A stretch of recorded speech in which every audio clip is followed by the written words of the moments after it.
Tell me what I said on record, because I was never given a chance. No record, please. Honorable Millie. No record, give me what I said. Millie, on record. Order. She carries herself with an air of elegance, her poise reflecting both her education and her unyielding strength. Behind that person you are harassing, behind that person there is a human being. You do not understand what that person is going through. I happen to know some of those people at a very close level, and their lives and their children's lives have been destroyed. At least if you are not bothered about that person, have mercy on their children, unless you are the devil incarnate. Idiots. I mean, I'm sorry, I withdraw that. With a fierce determination in her eyes, she tackles challenges head-on, never backing down from what she believes is right. And I want to tell the president, who I served with in the same committee in parliament, who was my classmate in the university, fire those guys that you have hired who are giving you economic advice. They are not helping you at all. Her beauty radiates not just from her appearance, but from her unwavering commitment to advocate for the less privileged. How do you even imagine bringing something like taxing bread, even if it is as a joke? That is a joke carried too far. That is a joke carried too far. You can crack those jokes elsewhere. You can find a situation where the young people have burnt the country based on your joke. Try those jokes elsewhere. She stands tall against adversity, embodying resilience and tenacity in every endeavor she undertakes. Let them go to heaven, earth, sea, water. I don't care. But I am not a person that is moved. That they should have known kitambo, not now. They think I was nominated. Why? Because I'm a flower girl. Her voice resonates with authority as she speaks passionately for justice, unafraid to confront those who oppose her. Which answer are you going to find for removing a notice off a car? 500,000 Kenya shillings. Are you living in utopia? Leader, are you living in Mars? Are you crazy? Are you mad? Are you mental? Order, do you need Millie. a mental checkup? You are taking Kenyans Millie, crazy. order. With grace and strength intertwined, she navigates the complexities of life, never losing sight of her goals. Let me remove my mask, Mr. Speaker. Because I want them to see that not only am I a performer, but I'm also beautiful, Mr. Speaker, and elegant. And I want to tell Agatha Ambito, the lady called Agatha Ambito, who is from Siaya, Mr. Speaker, that I am focused on supporting the gender agenda, even where you have gender idiots like her.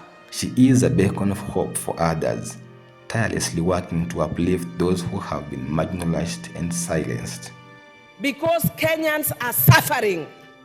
Kenyans are tired of being taxed.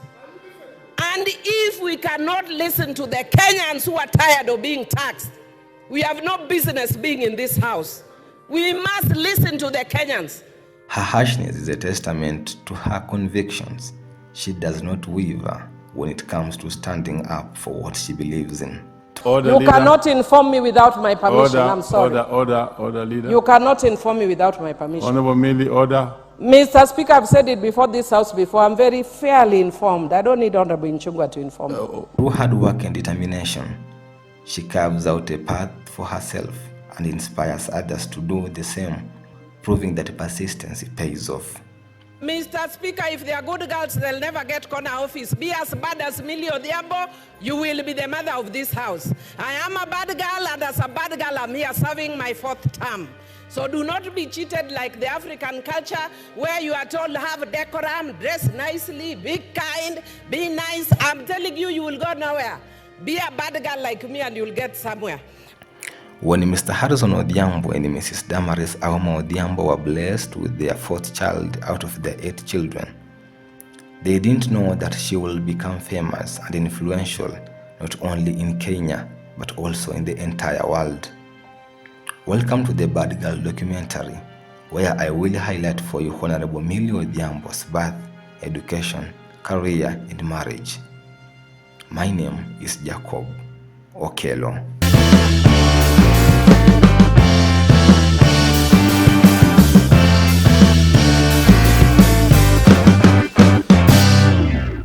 November 1st, 1966, in the heart of Homa Bay County, Kenya, a girl is born and named Millie Grace Akoth Odhiambo.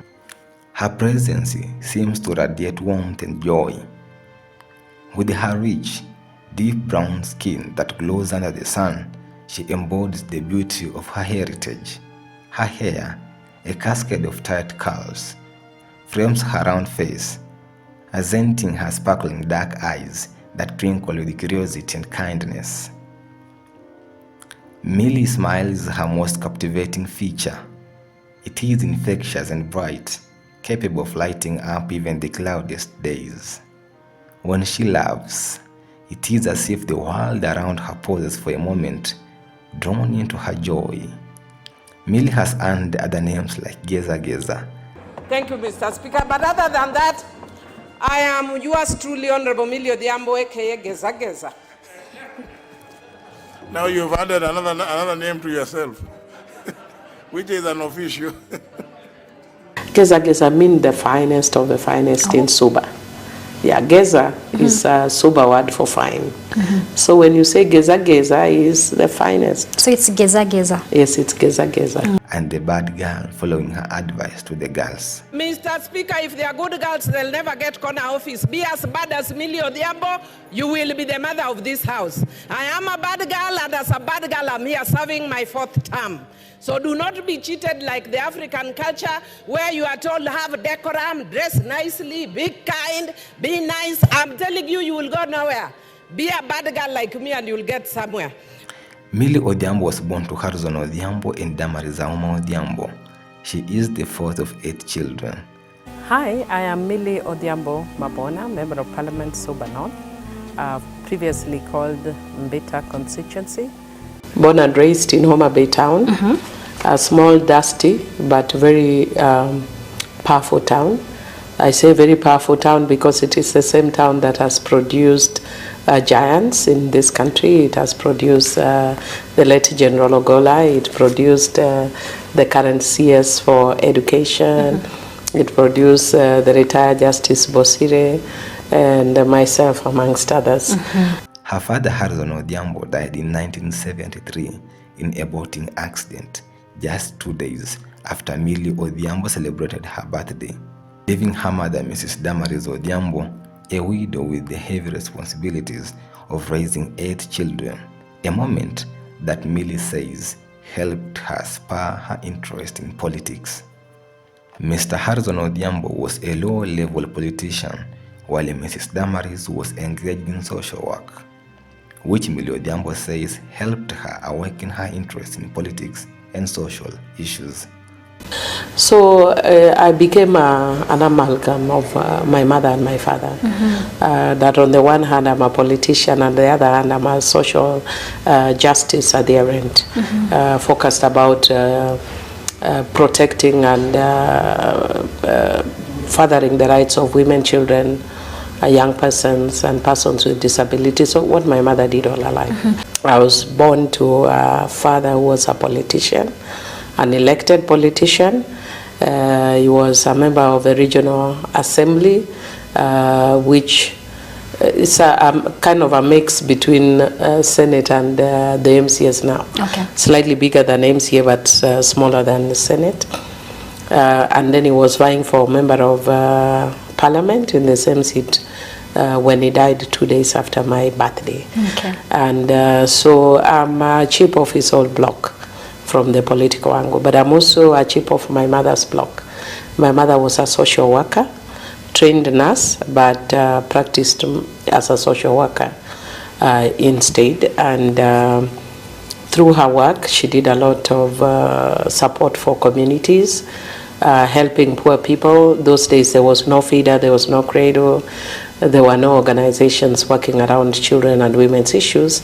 So I saw my mother almost like an institution. Millie Odhiambo was brought up in a religious environment, which at a moment discouraged her interest in politics due to the moral contradictions between religion and politics. After a while, because I was also raised up in a very strong Christian family, there was a general feeling that politics is not for good Christian girls. And so I withdrew and I said I'm not going to be in politics. Millie attended Homa Bay Primary School, St. Francis Girls Secondary School, and Limuru Girls High School before she attended the University of Nairobi in 1986. She graduated in 1990 with a Bachelor of Laws degree. She would later study in the United States, Sweden, and Italy. I am a lawyer with a master's from New York University. There is nothing you can inform me. I'm fairly intelligent and knowledgeable on issues of governance and corruption. And then I'm a ranking member, so I have a history of this parliament. I can teach you and educate you about things that have gone on and things that are continuing to go on. She began her career in the Attorney General's office practicing civil litigation before moving on to human rights law with an emphasis on women and children. In 1999, she served as the chairperson of the Coalition of Violence Against Women, Kenya, and from 2000 to 2008, she was the founder and director of the Cradle Children's Foundation, an organization working to improve children's rights in the legal system. Millie's journey in the political arena began in the early 2000s. Odhiambo entered parliament as a national leader in 2007 after being nominated by the Orange Democratic Movement Party, ODM. I, Millie Grace Akoth Odhiambo. That first step made her famous and recognized throughout the country. Her background in law has played a major role in her political career. After serving for 5 years as a nominated member of parliament, she was elected through the ODM ticket in the next general elections held in 2013 as a member of parliament for Suba North constituency. I, Millie Grace Akoth Odhiambo, having been elected a member of the National Assembly, do affirm in the name of the Almighty God that I will bear true faith and allegiance to the people and Republic of Kenya, and I will obey, respect, uphold, preserve, protect, and defend this Constitution of the Republic of Kenya, and that I will faithfully and conscientiously discharge the duties of a member of parliament. Formerly known as Mbita, and she became one of the few women elected in the National Assembly in Kenya at that time. I became the first woman in Suba to be elected after nomination. I became the first what we call Migogo in the whole of Luo Nyanza to be elected after nomination. Since taking her seat in parliament, Kenyan media have described her as controversial and outspoken.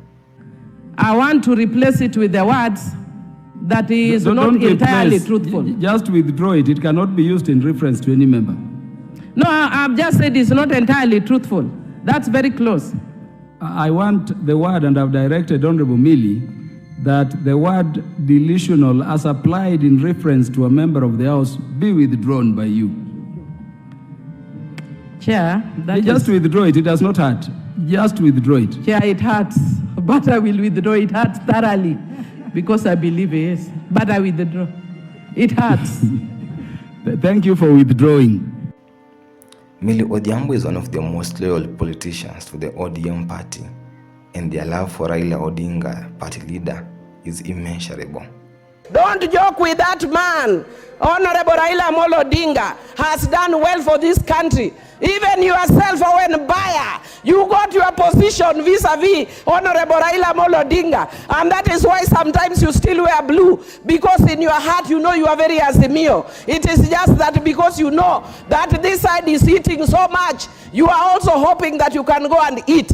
But otherwise, you know very well that Honorable Raila Amolo Odinga, there is nobody as fairer than Raila Amolo Odinga.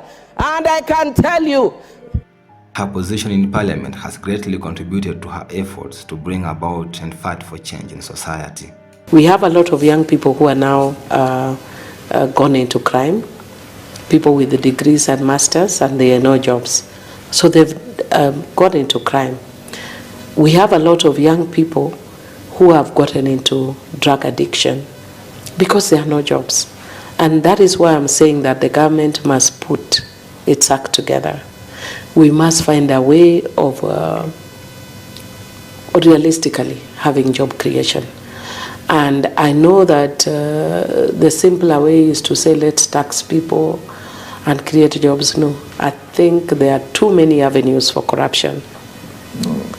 There's too much hemorrhage of resources from unscrupulous people.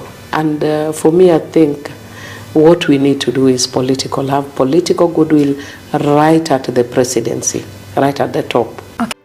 She has been known as a fighter for the rights of women, children, youths, and the underprivileged in society.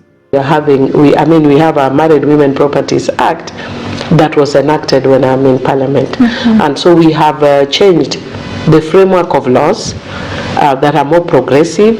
We have outlawed FGM, we have a new Marriage Act, we have a new law, as I've told you, on property, we have new land laws, we have very progressive laws on economic frameworks relating to women that we didn't either to have. So for me, if I look back, I can say yes, on the legislative front, we are doing very well. She is known for advocacy of women's rights, social justice, and various developmental issues. If we cannot protect women at the local level, and we are trying to, and us as women leaders, we are being targeted, and we want to be quiet because of 1, 2, 3 reasons, and please excuse me as women, because I know we had agreed that we will not talk about this. But blanket or no blanket, I will talk because I'm very offended. We cannot be treating women like trash. We cannot be treating women like rubbish. We cannot be treating women like they are the ones who came up with sex, like they are the ones who invented sex. And I want to tell women who are shaming and victimizing another woman who is already a victim, and you are trying to victimize and taking a moral high ground. Shame on you. Shame on you. I have seen one of my friends going and saying, because you have children, don't do this. Who told you that a woman posted photos of herself? You come here, post photos. Who hasn't had sex? Even I have had sex. Otherwise, why is my name Mrs. Mabona? But you cannot use, even today I've had. What is the big deal if I've had? And if you think there's a problem, report to the nearest police. Millie is one of the women with strong position, and she does not fail to contribute to debates in Parliament, especially controversial ones. What I am saying is, Mr. Speaker, I do not support the finance bill. And I'll give you the reasons why I don't support it. One, I don't support it because it's devoid of a strong policy underpinning. Number two, I don't support it because it's not premised on a better model, but on a beta model. The KK government told us that their things are premised on BETA, but increasingly we are seeing it premised on BITTER, beta model. That's why I'll not support it. And Mr. Speaker, the other reason I will not support it, it's because it encourages opulence. Look at how much money I have. Look at the price of my watch. I have a 5 million watch, and I'll explain why, Mr. Speaker. So do not be in a hurry to ask me to explain. I'm going to explain. Every time she takes the microphone, she leaves men with a smile on their faces because of how she debates using the language of humor. I think would be very good is to avoid men. The man is, Madam Speaker, the man is coded for mouth, eyes, and nose. So if you avoid men, you are avoiding mouth, eyes, and nose. Madam Speaker, somebody jokingly has also said avoid overcrowded places like your boyfriend's hats. But Madam Speaker, Honorable, you said you avoid men. We avoid men. Yes, which is mouth, eyes, and nose. Mouth, okay. Mouth, eyes, and nose. Avoid men. And overcrowded places like your boyfriend's hat. A young man instead is writing to me that I am young but I have inches, Madam Speaker. So it is actually the reverse. It's the young men who are now very keen on looking for retirees like me. I don't mean I've retired in my work, but I've retired in that other sector. Telling me about inches. What do I do with inches, Madam Speaker? And sometimes wearing a gallant face to counter some members of Parliament, especially of the opposite gender. I'm sure even if we asked them, if we were to take videos of Ichungwa yesterday, We might also see new styles that we didn't see in the other videos. If you were to show the other men who are here doing their own things. Why are we making it a women issue like we are the one who created sex in this country? Honestly, I was so offended I could not even stay in this house yesterday, Madam Speaker. What nonsense is this? He should know that as an esteemed lawyer, when I speak, I know the rules of the house. So I have made a connection between this law and that tax rule. It is actually completely and utterly allowed under our procedures. I made a connection. And I made a connection that says that their policy must be linked with the law that they pass. Your policy cannot be divorced from the law. The law must follow the policy. So I want to tell Honorable Imani Ichung'wah that indeed he knew. He actually prophesied that I was going to say something about him. That's why he preempted. And I will repeat, are you mental? Are you out of your mind? Think about Kenyans that you are harassing. Which Kenyan is going to pay 500,000 Kenya shillings for removing a small piece of paper off a car? You are very unserious. Order, Millie. Order, Millie. Honestly, you are doing very well, but the language, you don't need to use unpalatable language in the house, and therefore, well, that's spent, but the language is not proper. One of the members of parliament who always finds himself in hot soup when a controversial bill is in parliament is the member of Kikuyu constituency, Kimani Ichung'wah. My good friend, Honorable Ichung'wah, called Honorable Raila an urban terrorist. Mr. Speaker, if it weren't for your order, I could also have called Honorable Ruto national terrorist. But because of your order, I'm not calling him a national terrorist, Mr. Speaker. And finally, Mr. Speaker, I want to say that my good friend Honorable Ichung'wah must tell us whether he's also of the LGBTQ community because of his preoccupation with Uhuru Muigai Kenyatta. That guy is a man, bwana. Don't be too preoccupied with Honorable Uhuru Muigai Kenyatta.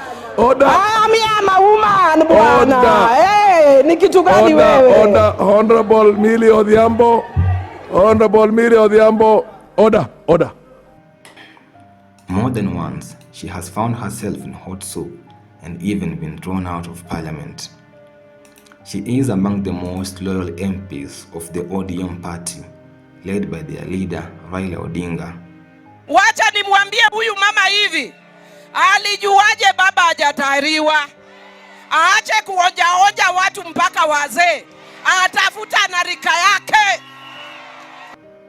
Millie has served in various parliamentary committees, including Budget and Appropriations Committee, Pan-African Parliament, Justice and Human Rights Committee, Constitutional Implementations Oversight Committee, Departmental Committee on Justice and Legal Affairs, and many others. Millie Odhiambo Mabona, who is now in Parliament for the 4th time, remains an influential leader in Kenyan politics. Her work continues to inspire many in the fight for equal representation and governance.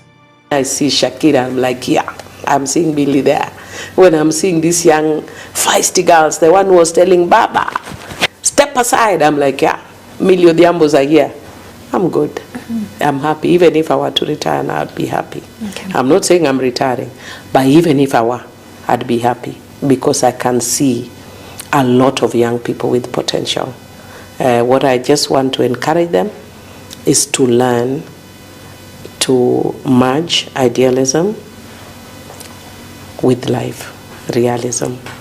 It's a difficult one, and the first test they had was coming out in numbers, trying to transform the platform in the country, and then being taken back. They should not give up. Yeah. As a member of parliament, Millie has been an advocate for women's rights, education, and health issues. Say the way I speak in parliament, there are several other men who speak like that. But I will be told, Millie, behave. Can you behave like a woman? Behave like a woman. Yeah. Women don't behave like that. But men, when they behave like that, it's encouraged. You are told you are being assertive. If I behave exactly the same way, I'm told I'm being aggressive, which is negative. If I speak kind of a little bit forcefully, I am actually told I am shouting. For a man, he's just being expressive. And so you can't rise, because when you want to rise, you are seen to be doing the wrong thing, when the men do exactly the same thing. She has worked on various legal initiatives aimed at improving the lives of marginalized communities. Her advocacy covers issues such as sexual violence, reproductive health rights, and social equality. At present, Millie Odhiambo is the minority whip in the National Assembly, the position left vacant by Opi Wandai and John Mbadi after being appointed as ministers in the broad-based government formed by President William Ruto and the opposition after the countrywide protests led by the Gen Zs rejecting the controversial Finance Bill 2024 and accountability by leaders. The Honorable Junet Mohammed CBS MP as the leader of the minority party in the National Assembly, and 2, the Honorable Millie Odhiambo MP as the minority whip in the National Assembly. Honorable members, the minority party whip has also attached the minutes of the proceedings of the meeting, thereby complying with the provisions of the standing orders and the precedents set by the House in such matters. Beyond her professional and political life, Millie has faced personal struggles with grace and strength. In 2006, she married Magugu Mabona, a Zimbabwean, and became a stepmother to his daughter, Lebo, who lives in Botswana. Though her marriage is long distance, Millie remains deeply connected to her family and stepdaughter. One of the most publicized personal challenges Millie has faced is her struggle with uterine fibroids, which caused painful menstrual cycles and affected her ability to conceive. I went to hospital upon hospital. In Kenya, I went to Aga Khan, I went to different hospitals, and all I was told is there's a mass. They couldn't tell me what it was. And when I went to school in New York, then I was told, you have fibroids. Now, I don't know whether maybe technology at that point wasn't good enough. Yes, and yes. guess what, Jeff? Every time I went to hospital, I was told I've aborted. Every month, I was told I'm aborted. Good Lord. Yes, I was told I've aborted. And I was in hospital every month. Oh. Because a woman, every time you present yourself to hospital, and then one time when I was actually in, I already started working, and because I used to have this problem, so I went to hospital and I was given documentation because I missed the office. So I had to take it back to the office. Yeah. And I was walking around with this documentation from office to office. Why? Because I've had this problem all my life. What did the doctor write? That I have a sexually transmitted infection, and I was not even sexually active. No. So I'm showing people around that I have a sexually transmitted infection. So somebody called me and said, excuse me, do you know what this means? I said, no. What is it? Said, it shows that you are found with a sexually transmitted infection. How old were you? Early 20s. Good Lord. I went back to the hospital, and I told the doctor, why did you find me with this? And he said, did you present with this? I said, no, I didn't. He said, most women do. I'm not most women, have come as me. Yeah. So the challenge is that for reproduction as women, when you present yourself, it's always presumed that you have a sexually transmitted infection, right, or that you have aborted. It's not about that. Reproductive health care is not about abortions or that you have done what. It's a whole spectrum. From when you, and I thank God, yeah, I always tell people that the things that people think are negative about me, I thank God for. Because God enabled me to go through them so that I can be the voice of those who go through, because I'm strong. Yeah. I went through those reproductive challenges. I can talk boldly about them. I don't have a child. I can talk boldly about them. I am married outside. I can talk boldly about them. I'm a migogo. I can talk boldly about them. You're so geza. I can talk boldly about it. So I thank God that I went through all what people consume as negative. The negatives into positives. Yes. There you go. Because I am privileged to be in this place at such a time as this for a purpose. The purpose. Despite societal pressure and being ridiculed for her childlessness, she remained vocal and open about her experiences. because I do not have a child myself naturally. And should I choose, I've given myself up to the deadline of December to decide whether or not I want to go through assisted reproduction.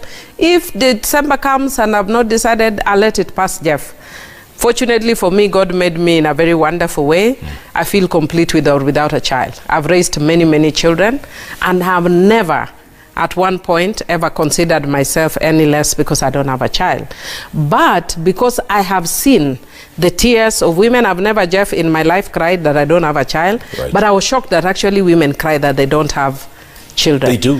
Yes, They do. Yes. I was shocked. I have met women, one of them, I'm glad, managed to come into parliament, who struggled over years and has got a child through assisted reproduction. She introduced me to a group a network of women who don't have children, some who have been divorced, some who have gone, even women in the media who have, got in touch with me, who have been divorced because they don't have children. Right. So for the sake of those women, I have brought, and I don't want to say for myself because I may not be considering, I have brought assisted reproduction technologies bill that would help those women. So yes, and it has surrogacy in it. Is that and right? I've also brought a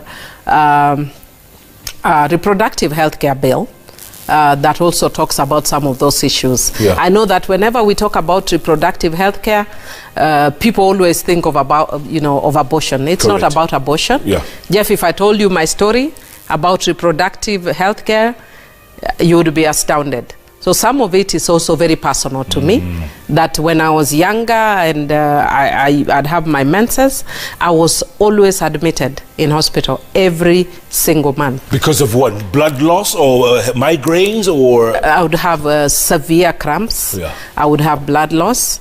So it was always a very serious, terrible journey for me. So I know. I went into a meeting once and I walk in, and fortunately I was the first one in the meeting. Before I know it, I was in a pool of blood. Oh. But fortunately, there was a guy in the room who was chairing this meeting, and I didn't know how to deal, so I said, excuse me, can you please, because we're meeting in his office, I said, can you please leave your office? Then he looked at me and he said, it's okay, I'm a gynecologist. Oh. By coincidence. Tell me something. Millie's courage to discuss these deeply personal issues has helped break societal taboos surrounding reproductive health in Kenya. I've never felt a special need to have my own. I am able to love one kid, any kid. I am able to love without feeling like I'm missing something. I only felt at some point after I lost my mom, I felt such level of emptiness I've never felt in my life. Right. And I went to see the doctor. And then he told me, perhaps then maybe you need to think about having, a kid. Yeah, but then after a while, I'm not saying I still grieve for my mom. She was such a wonderful person. But that feeling went. I don't feel that I must have my own kid in order to feel complete. To feel complete. The way she interacts with those around her, offering hugs, sharing stories, or simply lending an ear, creates a sense of belonging and warmth that envelopes everyone in her presence. Her laughter dances throughout the streets, echoing like music, inviting others to join in the celebration of life. Whether she is on her duties or off duties, Millie embodies the spirit of community. She is a beacon of hope and positivity, reminding everyone that even the smallest acts of kindness can bring light to the darkest corners. In her, the community sees not just a woman, but a symbol of resilience and joy, someone who effortlessly weaves love and connection into the fabric of their lives. Millie Odhiambo's story is one of empowerment, resilience, and hope, demonstrating that with passion and steadfast belief in justice, one person truly can change the world. And as she continues her work in Parliament and beyond, Millie remains a beacon of inspiration, not just for the people of Suba North, but for all Kenyans. My name is Jacob Okello.